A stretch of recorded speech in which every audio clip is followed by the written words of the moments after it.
আমাদের চিন্তাটা করতে হবে বিয়ের আগ থেকেই। প্রথম যে চিন্তাটা করতে হবে সেটা হলো যে আপনি যদি অবিবাহিত হয়ে থাকেন তাহলে আপনি কিছুটা লাভবান এই লেকচার শোনার পর। আর যদি আপনি বিবাহিত হয়ে থাকেন তাহলে আপনাকে আবার রিফর্ম করতে হবে চিন্তাটাকে।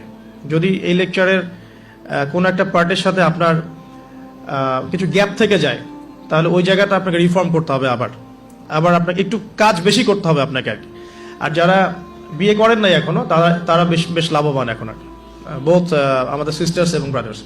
তো প্রথম জায়গাটা হচ্ছে যে আমাদের চিন্তাটা হবে এমন, যদি আমরা অবিবাহিত হয়ে থাকি, যে আমার লাইফের একটা এইম আছে, একটা এম্বিশন আছে। সেকুলার কনসেপ্টের এম্বিশন হচ্ছে দুনিয়া, আর আমার এম্বিশন হচ্ছে আমি দুনিয়ার কল্যাণ চাই কিন্তু পরকালীন মুক্তি চাই।